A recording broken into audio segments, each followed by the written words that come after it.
Denny and Suzanne Mardases have been longtime champions of the Mid-Ohio Food Collective.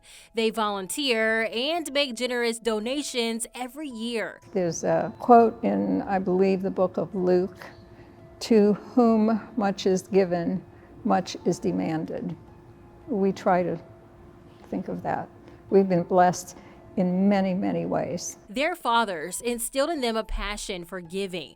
Denny's dad, Gus, and Suzanne's dad, Mike, were both restaurant owners who knew the struggles of hunger. When he prepared his food, he would work in the kitchen.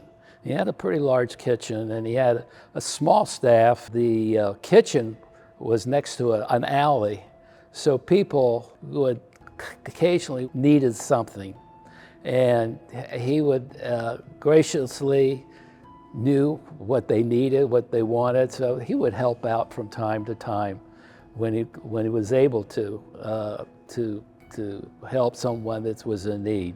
That was how he felt about it. He could see himself in the same position that he was when he was much earlier in life. My dad was born in Illinois.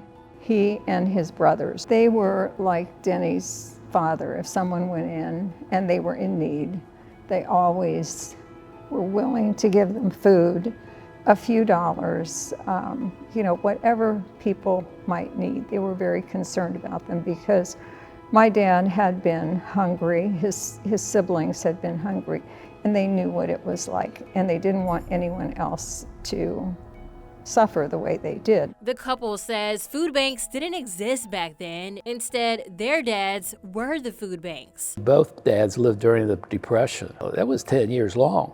And I asked the question once, how'd you get along? He said basically everybody took care of each other.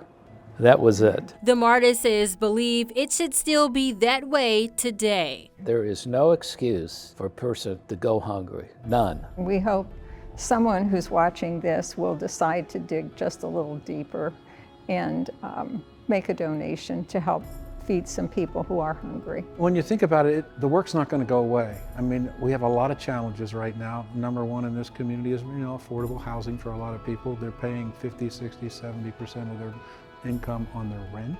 So we know that, at the end of the day, they're going to come to get food so they can pay for their rent, pay their utility bills, pay their car payment. That's what this is all about. This is about neighbors taking care of neighbors.